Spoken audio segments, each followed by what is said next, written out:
जब कोई साधारण व्यक्ति असाधारण सफलता अर्जित कर लेता है तब एक ओर तो उसके प्रशंसकों की बाढ़ सी आ जाती है तो दूसरी तरफ उससे ईर्ष्या करने वालों की संख्या भी बढ़ जाती है। गोनू झा जब मिथिला नरेश के दरबार के विदूषक नियुक्त हुए तब आम दरबारियों को यह अनुमान भी नहीं था कि मिथिला नरेश गोनू झा से इतना प्रभावित हो जाएंगे कि वे प्रत्येक समस्या पर उनसे सलाह मशविरा करने लगेंगे। कुछ ही दिनों में गोनू झा ने अपनी मेधा के बूते महाराज के हृदय में अपना स्थान बना लिया और सारे समय में उनकी राय हर मुश्किल की दवा बनने लगी। एक तरह से गोनू झा सभी दरबारियों पर भारी पड़ने लगे, जिससे दरबारी उनसे जलने लगे और हमेशा ऐसे अवसर की तलाश में रहने लगे कि कोई मौका मिले तो वे गोनू झा को महाराज की नज़रों से गिरा दें। एक बार की बात है, मिथिला नरेश बीमार पड़े। उनकी चिकित्सा होती रही, लेकिन बीमारी ठीक होने में वक्त लगा। महाराज बहुत कमजोर और दुबले हो गए। अधिक देर तक बैठने से वे थक जाते।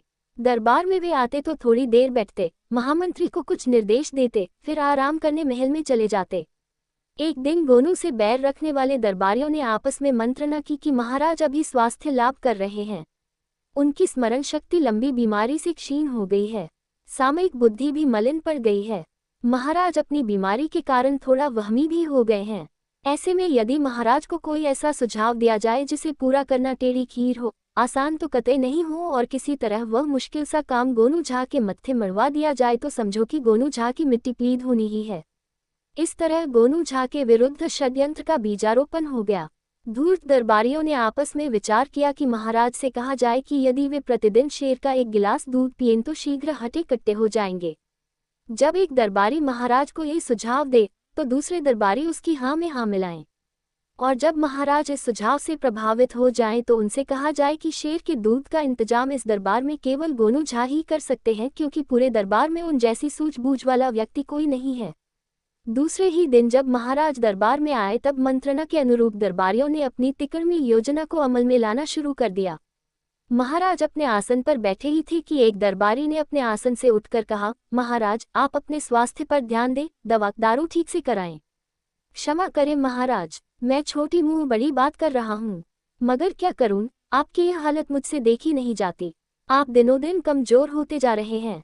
उसका बोलना बंद हुआ तो दूसरे दरबारी ने कहा, माफ करें महाराज, हमारे बंधु ने ठीक ही कहा है। मैं रोज सोचता था कि आपको अपने स्वास्थ्य पर ध्यान देने के लिए कहूँ, मगर साहस नहीं कर पाता था। इधर मैं आपको जब भी देखता हूँ तो तरह तरह की आशंकाएं मन में आने लगती हैं। परमपिता परमात्मा आपको हर व्याधि से मुक्ति दिलाएं। मगर महाराज, क्या आपने ध्यान नहीं दिया कि इधर आपका चेहरा लगातार पीला पड़ता जा रहा है? इसके बाद तीसरा दरबारी खड़ा हुआ और बोलने लगा, महाराज आप प्रजा पालक हैं, हमारे पालनहार हैं, मिथिला की आत्मा हैं। यदि आपको कुछ हो गया तो पूरी मिथिला अनाथ हो जाएगी। फिर उसने दरबारियों से ऊंची आवाज में कहा, भाइयों, यदि आप में से कोई अच्छी सेहत पाने का कोई नुस्खा जानता हो तो वह महाराज को अवश्य बताएं। संयोग की बात थी कि उस दिन गोनू झा तब तक दरबार में नहीं पहुंचे थे, जिसके कारण दरबारियों को अपना जाल फैलाना आसान हो गया था। तीसरे दरबारी का आह्वान सुनने के बाद थोड़ी देर तक दरबार में सन्नाटा सा छाया रहा। सबको चुप देखकर महाराज ने स्वयं कहा, बताए, आप लोगों के पास कोई जानकारी हो तो अवश्य बताए। तब दरबार का सबसे स्वस्थ कारिंदा बोला, महाराज मैं भी एक बार बहुत बीमार हो गया था। वैद्य की चिकित्सा का मेरे रोग पर कोई असर नहीं हुआ। तब मेरे शिकारी मामा ने मेरे लिए शेर के दूध की व्यवस्था की। बाघ का मांस घिसकर शेर के दूध में सुबह शाम चटाया गया, जिससे मैं फिर से सेहतमंद हो गया। महाराज में एक अजीब सी उत्सुकता पैदा हो गई। उन्होंने पूछा, मगर शेर का दूध और बाघ का मांस आएगा कहाँ से? तभी एक दरबारी ने कहा, महाराज ये काम तो कोई सूझबूझ वाला आदमी ही कर सकता है। दूसरे ने कहा, दरबार में गोनू झा से अधिक सूझबूझ वाला व्यक्ति और कोई नहीं है। महाराज को भी यह बात ठीक लगी। वे गोनू झा की प्रतीक्षा करने लगे। गोनू झा जैसे ही दरबार में आए वैसे ही महाराज ने उन्हें आज्ञा दी, पंडित जी मेरे लिए प्रतिदिन एक गिलास शेर के दूध की व्यवस्था करें और हो सके तो थोड़े से बाघ के मांस की भी। गोनू झा अचरज में पड़ गए और कुछ कहना चाहा, मगर महाराज ने उन्हें कहा, अगर मगर कुछ भी नहीं, ये व्यवस्था आपको करनी ही पड़ेगी। गोनू झा चुप रह गए, कहते भी क्या। दरबार से लौटकर घर आए तो अनमने से रहे। पंडिताइन ने उन्हें चिंतित देखकर पूछा कि आखिर बात क्या है, तो उन्होंने पूरी बात बता दी।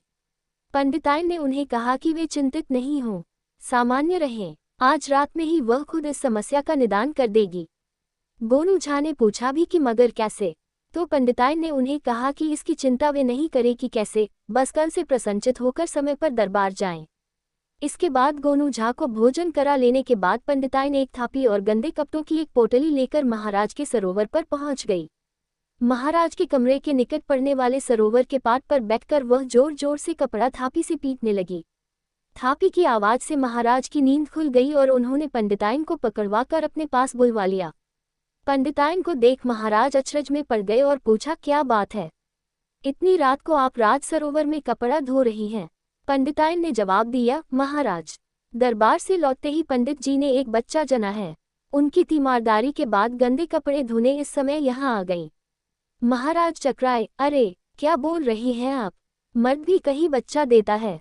असंभव। तपाक से पंडिताइन ने कहा, जब शेर दूध दे सकता है तो मर्द बच्चा क्यों नहीं पैदा कर सकता? पंडिताइन की बात सुनकर महाराज लज्जित हुए। दूसरे दिन दरबार में उन दरबारियों की शामत आ गई जिन्होंने शेर के दूध की सलाह दी थी। उनकी हालत देखकर गोनू झा मन ही मन हंस रहे थे।